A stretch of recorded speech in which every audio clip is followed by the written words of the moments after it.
Ivan ঈশার দিকে তাকিয়েই থাকলো। ঈশা ইভানের এভাবে চুপ করে থাকা দেখে বলল, আমাকে দেখা শেষ হয়ে গেলে এখন আমরা যেতে পারি? তোর এই রূপ সারা জীবন নিষ্ফলক দেখলেও শেষ হবে না। ইভান একটু হেসে রিনিকে ফোন করে সব মিটিং ক্যান্সেল করে দিতে বলে। তারপর সামনের টেবিলে থাকা সব প্রয়োজনীয় জিনিস নিয়ে ঈশার সামনে হাত বাড়ি দিয়ে বলে। চল। ঈশা একটু হেসে তার হাতে হাত রাখে।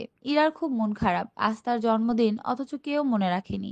রাতে একবার শুকনো মুখে রিহাব উইশ করেছিল শুধু।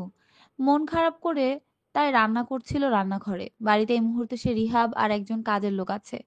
তার শ্বশুর শাশুড়ি 2 দিন হলো চলে গেছে। যাওয়ার সময় বলে গেছে তাড়াতাড়ি ফিরে আসবে।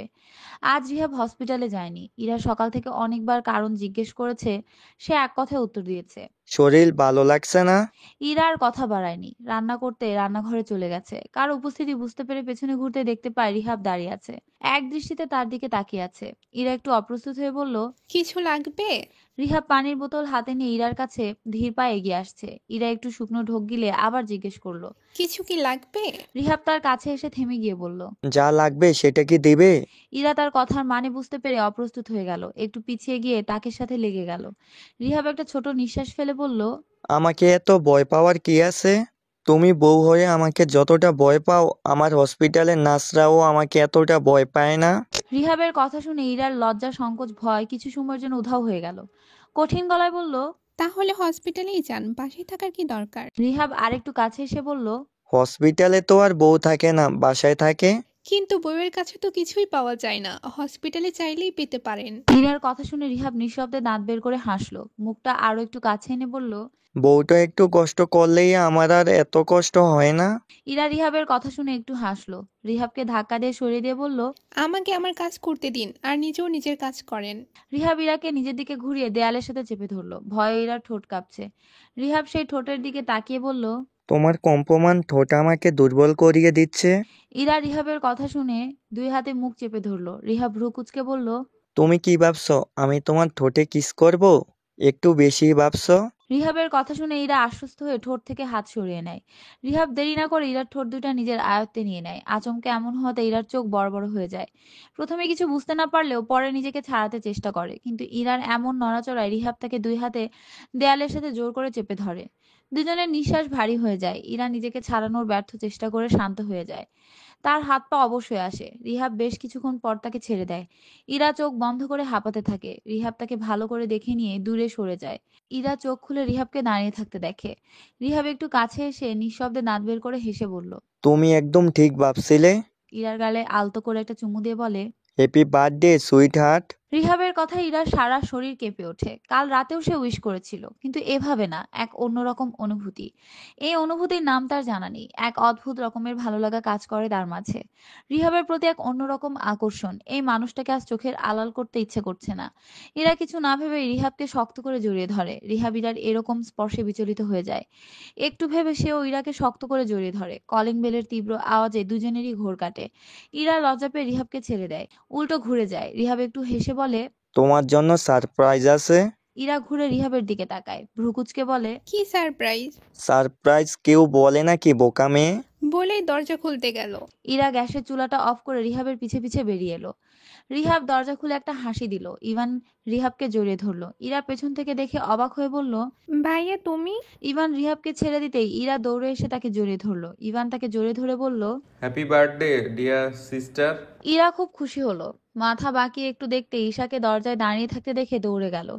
তাকে জড়িয়ে ধরে কেঁদে ফেললো। ঈশাও কেঁদে ফেললো। তারপর তাদের সবাইকে নিয়ে ভেতরে এলো। ইরা ভালো করে দেখে নিয়ে বলল। ইলহাম ভাইয়া কোথায়? ক্লাসে শেষ করে সোজা চলে আসবে। সোফায় বসতে বসতে ঈশা কথাটা বলল। ইরা একবার রিহাবের দিকে তাকালো। ইভানের সাথে গল্পে ব্যস্ত। সত্যি মানুষটা তার খুশির কথা ভাবে। এই মুহূর্তে তার কি প্রয়োজন ছিল তা সে ঠিকই বুঝে নিয়েছে। বাসার মাঝখানে সোফায় বসে সবাই মিলে আড্ডা দিচ্ছে। একরাশ গল্প আর হাসাহাসিতে মশগুল সবাই। শুধু ইভান নেই। একটু আগে অফিস থেকে এক জরুরি কাজের জন্য ফোন আসে। তাড়াহুড়ো করে বের হতে হতে বলে সে এসে ঈশাকে নিয়ে যাবে। অল্প কাজ আছে, বেশি সময় লাগবে না। তাই তারা সবাই বসে আড্ডা দিচ্ছে আর ইভানের জন্য অপেক্ষা করছে। ইরা খুব খুশি। রিহাব তার দিকে তাকাতে ইরার চোখে চোখ পড়ে। ইরার তখন এর কথা মনে পড়তে একরাশ লজ্জা নিয়ে চোখ নামিয়ে ফেলে। রিহাব বুঝতে পেরে একটু মুচকি হাসে। ইলহাম ইরাকে উদ্দেশ্য করে বলল। তুই যে এত ভালো রান্না করতে পারিস আমার সত্যি ধারণা ছিল না। ইরা একগাল হেসে বলল। ভালো লেগেছে? ইলহাম মাথা নাড়িয়ে হ্যাঁ বলে। ইরা হেয়ালি করে বলল, বিয়ে করে বউকে আমার কাছে পাঠিয়ে দিও, রান্না শেখাবো। তার কথায় সবাই হেসে ফেলল। এর মাঝে রিহাবের ফোন বেজে উঠল। বিরক্তিতে ফোনের দিকে তাকিয়ে বলল, ছুটি নিয়ে একদিন বাসায় বসে থেকেও শান্তি নেই। ঈশা একটু হেসে বলল, ছুটি নিয়ে কয়েকদিন দূর থেকে ঘুরে আসেন, ভালো লাগবে। রিহাব ইরার দিকে তাকিয়ে বলল। তাই ভাবছি কয়েকদিন ছুটি নিয়ে হানিমুন সেরে আসি। ইরা লজ্জায় মাথা নামিয়ে নিল। কি মানুষ রে বাবা, সবার সামনে এমন কথা কেউ বলে? লজ্জা বলতে কিছুই নেই। আবার ফোনের শব্দে চরম বিরক্তি নিয়ে ফোন নিয়ে উঠে গেল রিহাব। একটু দূরে গিয়ে কি যেন কথা বলে বিচলিত হয়ে এলো। তার আশা দেখে সবাই তার দিকে তাকালো। ঈশা জিজ্ঞেস করলো, রিহাব ভাইয়া, কোনো সমস্যা? রিহাব ঈশার দিকে তাকিয়ে বলল। আমাদের তাড়াতাড়ি হসপিটালে যেতে হবে ঈশা।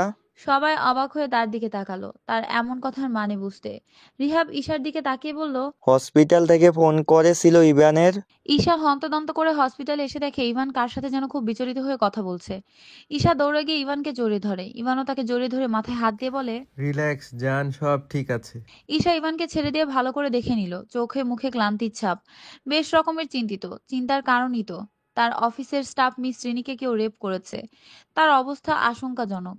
এখনো জ্ঞান ফিরেনি। ইভান ঈশার গালে হাত দিয়ে হালকা স্পর্শ করে বলে। ভাবিস না, সব ঠিক হয়ে যাবে। ঈশা অবাক হয়ে তাকে দেখছে। এই মানুষটা কি দিয়ে তৈরি? এত বড় একটা বিপদের মাঝেও ঈশাকে বিচলিত হতে দেখে তার টেনশন কমানোর জন্য সান্ত্বনা দিচ্ছে। অথচ এই জিনিসটা তারই প্রয়োজন। তার মাথার উপরে অনেক বড় বোঝা, কিন্তু সেদিকে কোনো খেয়ালই নেই। ঈশাকে নিয়েই সে ব্যস্ত। ঈশা তাকে আশ্বস্ত করে তার হাত নিজের হাতের মুঠোয় নিয়ে বলল, আমি জানি সব ঠিক হয়ে যাবে, তুমি সব ঠিক করে ফেলবে। ঈশার কথা শুনে শত বিপদের মাঝেও ম্লান হাসলো ইভান। এই হাসি মানে ঈশার বুঝতে বাকি থাকলো না, সত্যি সে যে বড় বিপদে, তা ঈশাকে বুঝতে না দেওয়ার জন্যই সে হাসি। রিহাব রুম থেকে বের হয়ে বলল। জ্ঞান ফিরেছে। সবাই তার কথা শুনে স্বস্তির নিঃশ্বাস ফেললো। ইভানের দিকে তাকিয়ে রিহাব বলল। মেন্টালি শকড, একটু সময় লাগবে ঠিক হতে। এমন সময় রিমাকে কাঁদতে কাঁদতে হসপিটালে আসা দেখে সবাই অবাক হয়ে যায়। ঈশা এগিয়ে গিয়ে তাকে ধরে বলে, কি হয়েছে? তুই এখানে কেন? রিমা কাঁদতে কাঁদতে বলে। রিনি আমার বোন। তার কথা শুনে সবাই অবাক হয়ে তাকায়। ঈশা কিছু বলে না, কারণ এটা কারোরই জানার কথা না। ঈশার সাথে রিনির দেখা হয়েছিল আজই, তেমন কথাও হয়নি। আর ইভানও তেমন ভাবে রিমা সম্পর্কে সব জানে না। রিমা কাঁদতে কাঁদতে বলল।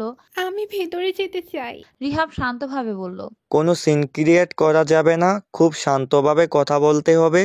রিমা তার সব কথা শুনে মাথা নাড়ল। রিহাব তাকে ভেতরে যাওয়ার অনুমতি দিল। সবাই বিচলিত হলেও একজন খুব শান্তভাবে প্রতিটা বিষয় পর্যবেক্ষণ করছিল। ঈশা ইভানের দিকে তাকালো। ইভান খুব শান্ত দৃষ্টিতে সামনে রিমার দিকে তাকিয়ে আছে।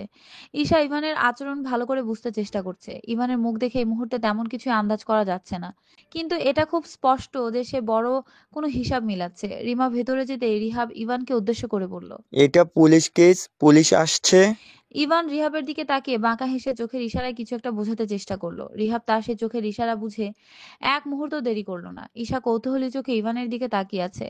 ইভান ঈশার সামনে এসে একটা দীর্ঘ শ্বাস ফেলে গালে হাত দিয়ে বলল। আমি বলেছিলাম তোকে কখনো কষ্ট দিব না, কিন্তু সরি জান। ঈশা ইভানের কথার মানে বুঝতে না পেরে তাকিয়ে থাকলো। ইভান তার কপালে একটা চুমু দিয়ে বলল। এভাবেই সারা জীবন বিশ্বাস রাখিস আমি সবকিছু সামলে নিব, তুই পাশে থাকলে আমার আর কিছুই দরকার নেই। ঈশা ইভানকে আশ্বস্ত করলো যে সে তার পাশে আছে, কিন্তু নিজে শান্ত হতে পারছে না। কি হচ্ছে এসব? তার ভাবনার মাঝে পুলিশ এসে বলল। আমরা রিনির সাথে একটু কথা বলতে চাই। সবাই পুলিশের দিকে তাকালো। ইভান তাদের ভেতরে যেতে বলল। সেই সময় রিহাব এসে ইভানের সামনে দাঁড়ালো। তার দিকে একবার তাকিয়ে ইভান দেয়ালের সাথে হেলানি দিয়ে হাত গুজে খুব শান্তভাবে দাঁড়ালো। ঈশা ইভানের দিকে তাকিয়ে আছে। এই মুহূর্তে ইভানকে সব থেকে বেশি শান্ত মনে হচ্ছে। তার মুখে এখন আর আগের মতো চিন্তার ছাপটাও নেই। একদম নিশ্চিন্ত শান্ত দৃষ্টি স্থির রেখেছে মেঝেতে। তার আচরণে ঈশা বেশ বুঝতে পারছে এরপরে কি হবে তা সে জানে, না হলে এভাবে শান্ত থাকার কথা না। পুলিশ বের হয়ে এসে বলল। মিস রিনি কিছুই বলতে পারছেন না। ওনাকে র্যাপ করার আগে নেশা জাতীয় কিছু একটা খাইয়ে অজ্ঞান করা হয়েছিল। কে খাইয়েছে সেটাও বলতে পারছেন না। আমরা আপনার অফিসের সিসিটিভি ফুটেজ দেখতে চাই। ইভান সাহিলকে ইশারা করে বলল দেখাতে। সাহিল তাদেরকে দেখাতে নিয়ে গেল। ইভান তাদের যাওয়ার দিকে তাকিয়ে একটু হাসলো। রাশিককে উদ্দেশ্য করে বলল। পুলিশ চলে যাওয়ার পর রিনির সাথে কেউ যেন দেখা করতে না পারে, কেউ না, সেটা তোর দায়িত্ব। রাশিক মাথা নাড়ালো, তারপর বলল, আর রিমা? ইভান ঈশার দিকে তাকিয়ে বলল। রিমাকে সামলানোর দায়িত্ব তোর, ভালোভাবে খেয়াল রাখিস ওর, পারবি তো? ঈশা মাথা নাড়িয়ে হ্যাঁ বলে। ঈশা তার দিকে অসহায়ের মতো তাকিয়ে থাকে। ঈশার এই চাহনি ইভানকে এই মুহূর্তে যে কোনো কঠিন সিদ্ধান্ত নিতে বাধা দিবে, তাই সে ঈশার দিকে তাকানোর সাহস পাচ্ছে না। মাথা নামিয়ে ঈশাকে উদ্দেশ্য করে বলল। নিজের খেয়াল রাখিস জান। ইরা আর ইলহাম এতক্ষণ পর আসলো। ঈশার কাছে গিয়ে ইরা জিজ্ঞেস করলো। কি হয়েছে আপু? ইভান খুব শান্তভাবে বলল, আমার ফোনে একটা ফোন আসে অফিসের নাম্বার থেকে। আমি ফোন ধরতেই আমাকে বলে অফিসে একটা ঝামেলা হয়েছে। আমি তাড়াতাড়ি করে অফিসে চলে যাই। গিয়ে দেখি অফিসে কেউ নেই। আমি চারদিকে খুঁজে দেখি, কাউকে দেখতে পাই না। কনফারেন্স রুমের একদিকে দেখি মেঝেতে রিনি অজ্ঞান অবস্থায় পড়ে আছে। আমি সেখানে গিয়ে তাকে ওঠানোর চেষ্টা করি, কিন্তু এক পর্যায়ে বুঝতে পারলাম কিছু একটা হয়েছে। যা হয়েছে তা ভালো কিছু না, তাই তাড়াতাড়ি তাকে তুলে হাসপাতালে নিয়ে এলাম। এসে জানতে পারি যে যা ভেবেছিলাম তাই ঠিক, রিনিকে রেপ করা হয়েছে। সব কথা শুনে ইলহাম বলল। এখন কি হবে ভাইয়া? ইভান একটা দীর্ঘ শ্বাস ফেলে বলল, যা হওয়ার কথা ছিল তাই হবে। হসপিটালের করিডোরে সবাই বসে অপেক্ষা করছে। রিমা কেঁদেই চলেছে অনবরত। ঈশা তাকে সামনে রাখছে। ইরা, ইলহাম সবাই অপেক্ষা করছে। ইভান অনেকক্ষণ যাবৎ কার সাথে যেন কথা বলছে ফোনে। ঈশা মাঝে মাঝে তাকে দেখছে। এর মাঝেই রাশি কিছু বলল, ঈশা আমার সাথে একটু আসো। খুব শান্তভাবে কথাটা বললেও ইভানের কান এড়ালো না। সে কান থেকে ফোনটা কিঞ্চিত সরিয়ে একবার ঈশার দিকে তাকালো। ঈশা তার দিকে একবার তাকিয়ে রাশিকের সাথে যাবে, তখনই রিমা তার হাত ধরে ফেলে। করুণ চোখে তাকিয়ে বলে, আমাকে রেখে যাস না। ইভান রিমার ঈশার হাতের দিকে তাকিয়ে আছে। ঈশা রিমার মাথায় হাত দিয়ে বলল, আমি এখনই আসছি। ইরাকে ইশারা করে তাকে দেখার দায়িত্ব দিয়ে চলে গেল। ইভান ঈশার দিকে তাকিয়ে আছে। রাশিক তাকে পাশে এক রুমে নিয়ে গেল। বেশ খানিকক্ষণ পর ঈশা বের হয়ে এলো। ইভানের সামনে দাঁড়ালো, তারপর রিনির সাথে দেখা করতে ভিতরে গেল। রিনি চোখ বন্ধ করে আছে। ঈশা তার পাশে বসলো। তার উপস্থিতি টের পেয়ে রিনি চোখ খুলে তাকালো। সে খুব দুর্বল। ঈশা তার মাথায় হাত বুলে দিতে ডুকরে কেঁদে উঠলো। তার মনের ভিতরে ভীষণ কষ্ট। ঈশা তার কষ্টটা উপলব্ধি করতে পারছে। একটা মেয়ের কাছে তার সম্ভ্রম কতটা দামি সেটা একটা মেয়েই বুঝতে পারে। ঈশা বুঝতে পারছে তাকে সামলানো সহজ হবে না। তার বোন তো তার কাছেই আছে, সে ঠিক বোনকে সামলে নিবে। এই মুহূর্তে একজন আপনজনের সান্ত্বনাই পারে বিধ্বস্ত মানুষটাকে সামলাতে। ঈশা তার চোখের পানি মুছে দিয়ে বলল, কেঁদো না। আমি বুঝতে পারছি তোমার উপরে কি চলছে। এত বড় একটা ঘটনা মেনে নেওয়া এত সহজ না। তুমি কি আমাকে বিশ্বাস করতে পারছো? ঈশার কথা শুনে রিনি তার দিকে তাকালো। সে একটু হলেও স্বস্তি পেল। মাথা নাড়িয়ে হ্যাঁ বলল। ঈশা আবার তাকে জিজ্ঞেস করলো, একটু মনে করে বলবে ঠিক কি হয়েছিল? রিনি একটা বড় করে শ্বাস নিয়ে বলল, আপনারা চলে যাওয়ার পর আমি নিজের ডেস্কে বসেই কাজ করছিলাম। কিছুক্ষণ কাজ করার পর ওয়াশরুমে যাই। সেখান থেকে এসে পানির পিপাসা পাই। ডেস্কের সামনে পানির বোতলটা দেখতে পাই। সেখান থেকেই পানি খাই। অনেকটা সময় কাজ করার পর মাথাটা ঝিমঝিম করে, শরীরটা ঝিমিয়ে আসে। আমি স্যারকে ফোন দিয়ে বলি আমার শরীর খারাপ লাগছে, তাই আজকে তাড়াতাড়ি বাড়ি যেতে চাই। সবকিছু গুছিয়ে রেখে আমি ওয়াশরুমে যাই মুখে পানি দিতে, কিন্তু মুখে পানি দিতে পারি না। তার আগেই জ্ঞান হারিয়ে ফেলি। তারপর আমার আর কিছুই মনে নেই। যখন জ্ঞান ফেরে তখন আমি হসপিটালে। জানতে পারি আমার সাথে কি হয়েছে। বলে আবার ডুকরে কেঁদে ওঠে। ঈশা তার কথা শুনে বুঝতে পারে তার পানির সাথে কেউ নেশা জাতীয় কিছু একটা মিশিয়ে দিয়েছিল। তার জন্য সে জ্ঞান হারিয়ে পড়ে যায়। আর সেই সুযোগে কেউ তাকে কনফারেন্স রুমে নিয়ে যায়। ঈশা আবার একটু ভেবে তাকে জিজ্ঞেস করে, অফিসের কারোর আচরণে তোমার কি কাউকে কখনো সেরকম মনে হয়েছে? মানে কাউকে কি তোমার সন্দেহ হয়? রিনি না সূচক মাথা নাড়ায়। ঈশা তার চোখের পানি মুছে দিয়ে বলে, তুমি রেস্ট নাও, সব ঠিক হয়ে যাবে। বলে রুম থেকে বের হয়ে আসে। ইভান সাহিলের সাথে কথা বলছিল। ঈশাকে বের হতে দেখে তার দিকে শান্তভাবে তাকায়। ঈশা তার একটু কাছে আসে। ঈশাকে খুব ধীর কণ্ঠে বলে, রিমাকে রিনির সাথে দেখা করতে দিস না, বিষয়টা খেয়াল রাখিস। ঈশা অবাক হয়। এই সময় কাছের মানুষের খুব দরকার, কিন্তু ইভান এই কথা কেন বলল? ঈশা কিছু বলতে যাবে, তার আগে পুলিশ চলে এলো। ইভানের সামনে দাঁড়িয়ে বলল, মিস্টার ইভান, মিস রিনির এই অবস্থার জন্য যে দায়ী, আমরা তার সব প্রমাণ পেয়েছি। শুধু তাকে অ্যারেস্ট করা বাকি আছে। সবাই নিশ্চিন্ত হলো এই কথা শুনে, কিন্তু ইভানের দৃষ্টি অন্য কথা বলছে। সে অপেক্ষা করছে পরের কথাটা শোনার জন্য। পরের কথাটা তার জানা। সে মানসিকভাবে নিজেকে প্রস্তুত করে রেখেছে। তার অপেক্ষার অবসান ঘটে ইন্সপেক্টর বলল, মিস রিনিকে র্যাপ করার জন্য আপনাকে অ্যারেস্ট করতে আমরা বাধ্য হচ্ছি মিস্টার ইভান। সবার মাথায় আকাশ ভেঙে পড়লো। এটা কোনোভাবেই সম্ভব নয়। ইভান এমন কাজ করতে পারে সেটা কেউ ভাবতেই পারে না। ইন্সপেক্টর আবার বললেন, আমরাও প্রথমে বিশ্বাস করতে পারিনি, কিন্তু সব প্রমাণ দেখার পর আমরা বিশ্বাস করতে বাধ্য হচ্ছি।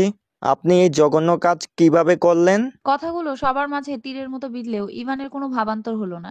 সে চোখ তুলে একবার ঈশার দিকে তাকালো। খুব শান্ত তার সেই দৃষ্টি। কিছুই বলছে না তার দু চোখ। ঈশাও তার দৃষ্টি স্থির রেখেছে তার দিকে। কিন্তু ইভান বেশিক্ষণ ঈশার দিকে তাকিয়ে থাকতে পারলো না। চোখ নামে ইন্সপেক্টরকে উদ্দেশ্য করে বলল, চলুন। বলেই আর দাঁড়ালো না। ঈশা খুব শান্তভাবে ইভানের যাওয়া দেখছিল। ইরা কেঁদে ফেললো। রিহাব তাকে বুকে নিয়ে সান্ত্বনা দিচ্ছে।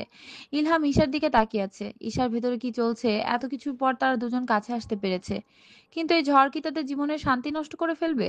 কি হবে এর শেষ পরিণতি? ঈশা দাঁড়িয়ে সামনে তাকিয়ে আছে, তার সামনে দাঁড়িয়ে আছে ইভান, দুজনের দৃষ্টি দুজনের উপরে, কিন্তু মাঝখানে বাধা হয়ে দাঁড়িয়ে আছে লোহার কয়েকটা শিক। ইভানের এই মুহূর্তে ইচ্ছা করছে সকল বাধা পেরিয়ে ঈশাকে জড়িয়ে ধরতে, কিন্তু সময় তার এই প্রাণ পাখিটাকে বুকে জড়িয়ে তার নিজের প্রাণের অস্তিত্ব জানান দিতে পারছে না, কারণ তাকে ছাড়া যে ইভান নিষ্প্রাণ। সকল নীরবতা ভেঙে ঈশাই বলে উঠল, সবকিছু আমাকে আগে থেকে বললে কি হতো? রাশিক ভাই আমাকে সব সত্যিটা না জানালে আমি তো কিছুই জানতে পারতাম না। ইভান সামনের লোহার শিকগুলো শক্ত করে দুই হাতে চেপে ধরে বলল। তোকে টেনশন দিতে চাইনি জান পাখি। ঈশা দাঁতে দাঁত চেপে বলল, এখন তাহলে কি করছো?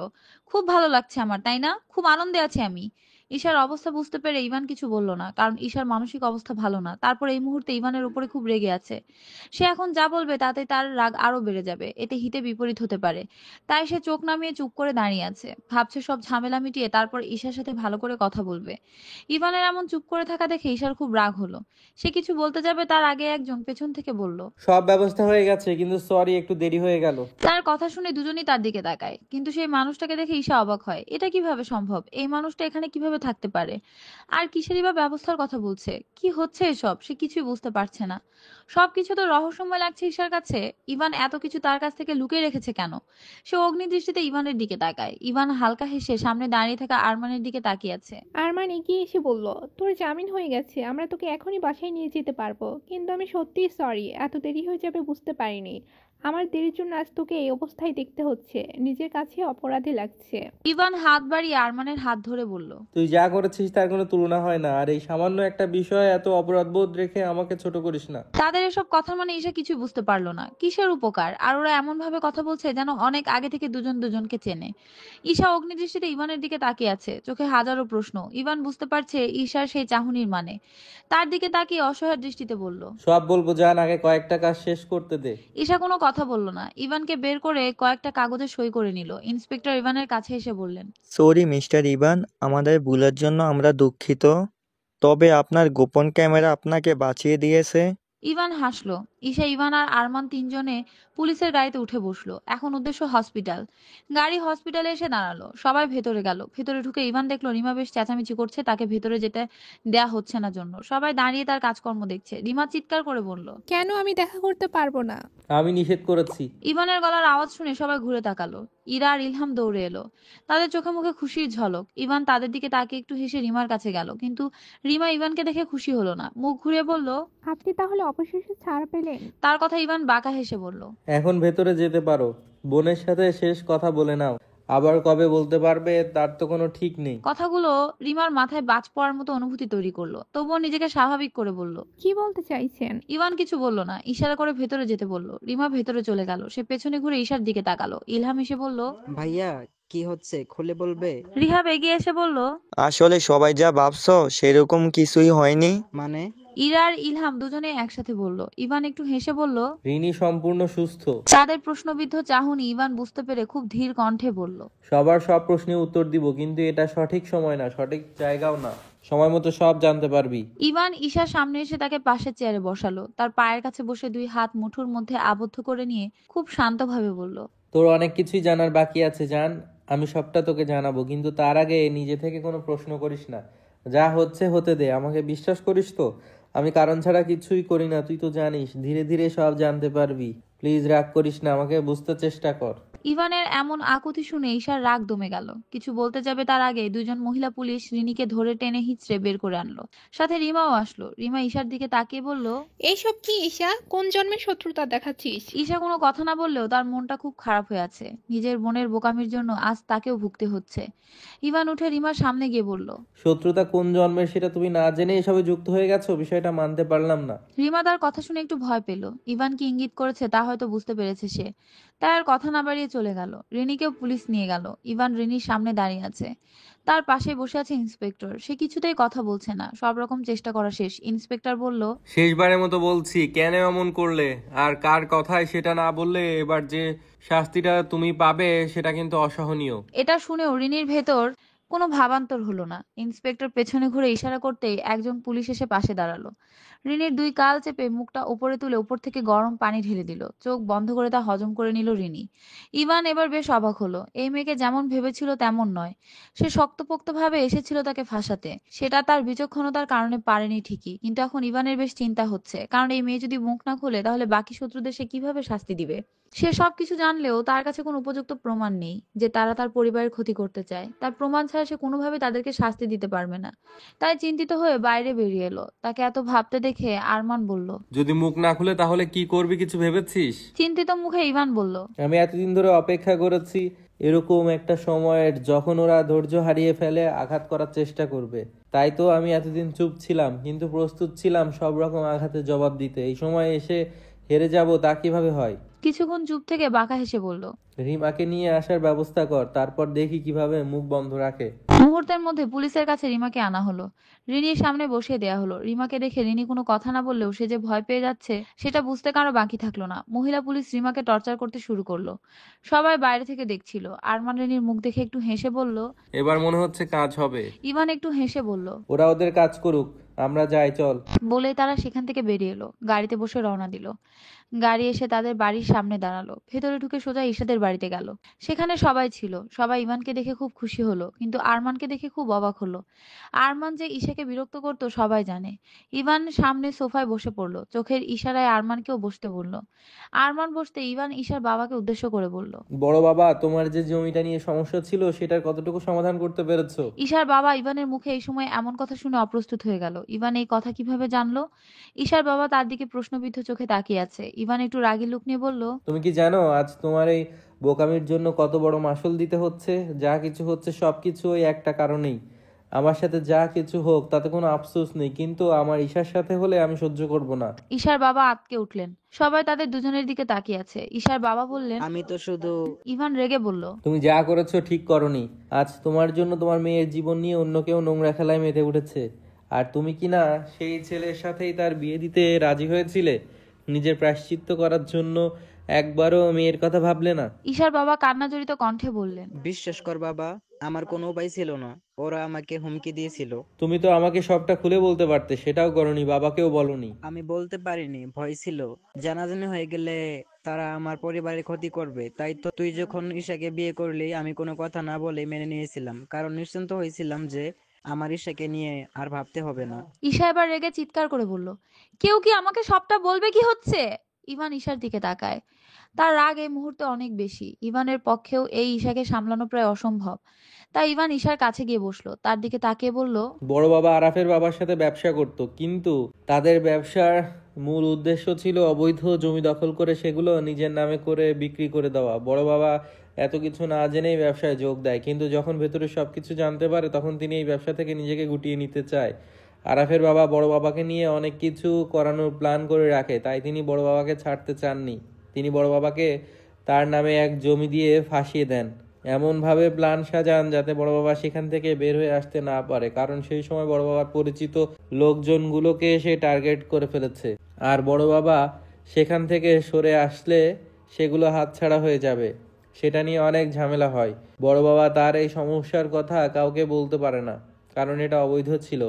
উল্টা নিজেই সেটা ঠিক করতে চান, কিন্তু পারেন না।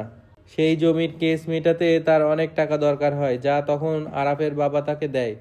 বড় বাবা সেই সময় এই টাকার দরকার ছিল বলেই কিছুই বলতে পারেনি, কিন্তু আসল সমস্যা বাদে তখনই যখন আরাফের তোর উপরে চোখ পড়ে।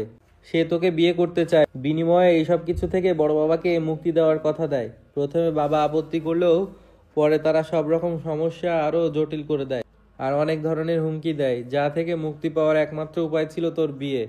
আর তোর বিয়ে আমাকে না জানিয়ে সিদ্ধান্ত নেওয়ার কারণটাও এটাই যে আমি জানলে এই বিয়ে হতে দিব না। আরাফ সবই জানতো তোর প্রতি আমার অনুভূতির কথা, তাই তো সে নিজেই আমাকে জানাতে নিষেধ করেছিল, কিন্তু দুর্ভাগ্যক্রমে আমি জেনে যাই। আর তোকে জোর করে বিয়ে করায় আমাদের মাঝে ভুল বোঝাবুঝি সৃষ্টি করতেই সে সেদিন সবার সামনে প্রমাণ দিয়ে আসে। ঈশা এবার সব কথা শুনে বলল। এত কিছু হয়ে গেল বাবা, আমাদের কিছুই জানালে না? ঈশার বাবা অপরাধীর মতো বসে থাকলো। ঈশা আবার ইভানের দিকে তাকিয়ে বলল। সেসব না হয় বুঝলাম, কিন্তু এখন এসবের সাথে সেই ঘটনার কি সম্পর্ক? ইভান একটু হেসে বলল। আরাফ কখনোই চায়নি তোর সাথে আমার সম্পর্ক ঠিক হোক। আমি যখন রাগ করে চলে গিয়েছিলাম তখন আরাফ খুব খুশি হয়েছিল, কিন্তু আমি তোর উপরে রাগ করে চলে যাইনি। বড় বাবার এভাবে আমাকে না জানিয়ে তোর বিয়ে দেওয়াটা ঠিক মনে হয়নি, তাই আমি তার কারণ জানতে উঠে পড়ে লাগি। কিছুদিন পরেই সবটা স্পষ্ট হয়ে যায়।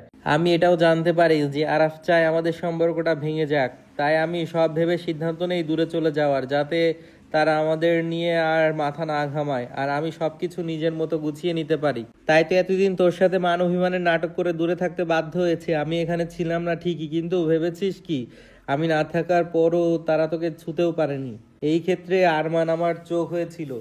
সে আমার হয়ে তোকে আগলে রেখেছে, তোর আশেপাশেও কাউকে ভিড়তে দেয়নি। কিন্তু ওরা জানতো না আরমান আমার বন্ধু। যখন জানতে পারে আরমান তোকে পছন্দ করে, তখন আমাদের সম্পর্ক ভাঙার জন্য আরমানকে ব্যবহার করে, আর আরমান তাদের সাথেই কাজ করতে শুরু করে। এর ভেতরে আমি সব গুছিয়ে নিয়ে একেবারেই চলে আসার সিদ্ধান্ত নেই। এতে তাদের খুব অসুবিধা হয়, এই জন্যই আমি হয়ে যায় তাদের সব থেকে বড় শত্রু, আর তার ফলেই আমাকে পদে পদে এভাবে ফাঁসানো হচ্ছে। ঈশা ভ্রু কুঁচকে বলল, তাহলে আরমান ভাইয়ের কথা শুনে ওভাবে রিয়াক্ট করেছিলে কেন? ইভান একটু হেসে বলে, তোর সাথে যে সব সময় রিমা থাকে, তুই কি জানিস ওর পরিচয়? হুম, আরমান ভাইয়ের কাজিন। আরমান একটু হেসে বলে, আমার দুঃসম্পর্কের কাজিন, কিন্তু আরাফের খুব কাছের লোক। ওকে তোমার আশেপাশে থাকতে আরাফই বলেছিল। তারপর ইভান বলল, রিমা আমাদের সম্পর্কের গভীরতা মাপার জন্যই আরমানের কথা বলেছিল। কিন্তু আমার ওভাবে রিয়াক্ট করা দেখে বুঝতে পারলো আমাদের মধ্যে আগের মতো কিছুই নেই। মাঝখানে একবার ওরা আরমানের উপরে সন্দেহ করেছিল, তখনই আমাকে আরমানের অ্যাক্সিডেন্টের অভিনয় করতে হয়েছিল, যাতে বিষয়টা তাদের কাছে স্পষ্ট হয়ে যায়। কিন্তু বোকামিটা তখন করেছিল আরমানকে বিশ্বাস করে। তাই তো আজ সব কিছুতেই হেরে যাচ্ছে। আর হ্যাঁ, আমার অ্যাক্সিডেন্টের পুরো প্ল্যানটা তাদের সাজানো। আমার গাড়ির ব্রেক ফেল করে দিয়েছিল সেদিনও। যদি আরমান না থাকতো তাহলে আমি আজ বেঁচে থাকতাম না। ইভান ঈশার গলার লকেটটা ধরে বলল, এটার জন্য আমি তোকে সেদিন থাপ্পড় মেরেছিলাম। আন্দাজ করতে পারিস কেন? ঈশা মাথা নাড়িয়ে না বলল। ইভান একটু হেসে বলল, আমি যখন তোর কাছে ছিলাম না, তখন তোর সব কথা শুনতে পেতাম। লকেটটা খুলে তার ভেতরে থাকা মাইক্রোচিপটা বের করে ঈশাকে দেখালো। ঈশা অবাক হয়ে দেখছে, এত বছর ধরে সে লকেটটা গলায় ঝুলিয়ে বেড়াচ্ছে, কিন্তু বুঝতে পারেনি কখনো। ইভান একটু হেসে ঈশাকে বলল, আমি তোকে এমনি এমনি মারিনি। এই মাইক্রো চিপটার কারণেই তুই কখন কি করিস আমি সব জানতে পারতাম, আর তোর উপরে আসা সব বিপদ আটকাতে পারতাম। তুই সেদিন যখন এটা খুলেছিলি, তখন আমি কোনো রেসপন্স না পেয়ে ভয় পেয়ে গিয়েছিলাম। বাসায় এসে দেখি তুই বাসাতেই আছিস, কিন্তু রাগটাকে কন্ট্রোল করতে পারিনি। আর তুই কি জানিস এই বাড়ির ভেতরে আর বাইরে ঠিক কতগুলা ক্যামেরা লাগানো আছে? সবাই তার কথা শুনে হা হয়ে যায়। এতদিন যাবৎ সবাই ক্যামেরার মধ্যে চলাফেরা করছে, অথচ কেউ জানতেই পারলো না। ঈশা আবার ইভানের দিকে তাকায়। ইভান তার চোখের ভাষা বুঝতে পেরে বলে, আমার অফিসেও এমন অনেক ক্যামেরা লাগানো আছে যা আমি ছাড়া কেউ জানে না। রিনি সাজানো নাটক যে আমার সেই গোপন ক্যামেরায় ধরা পড়বে সে জানতো না, কিন্তু দেখ ওর দুর্ভাগ্য। ইভানের সব কথা শুনে সবাই যেন নিজেকে বিশ্বাস করতে পারছে না। ইভান এত কিছু করেছে, অথচ কাউকে কিছুই জানতে দেয়নি। সবাই এখন বাকরুদ্ধ। রিহাব ইভানকে উদ্দেশ্য করে বলে, আমার একটা বিষয় মাথায় ঢুকছে না, এটা নাটক হলে রিনির পেটে নেশা জাতীয় দ্রব্য পাওয়া গেল কিভাবে?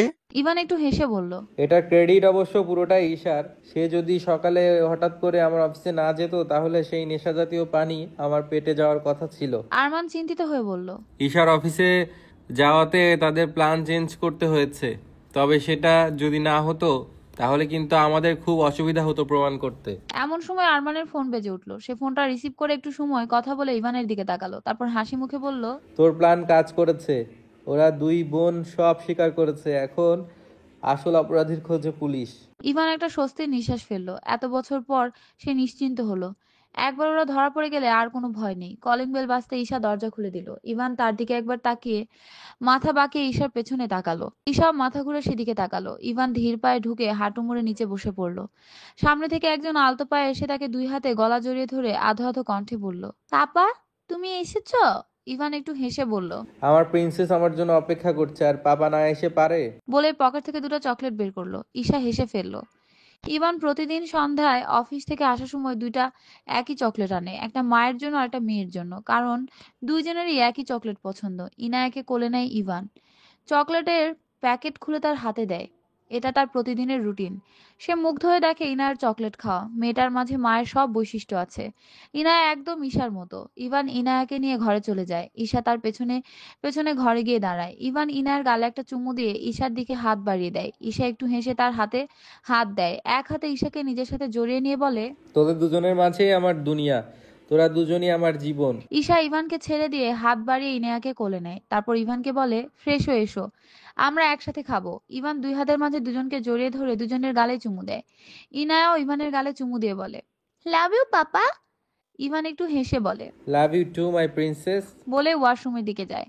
কি মনে করে আবার ঘুরে দাঁড়ায়। ঈশা আর ইনায়া কি নিয়ে যেন হাসাহাসি করছে। ইভানের মন ভরে যায়।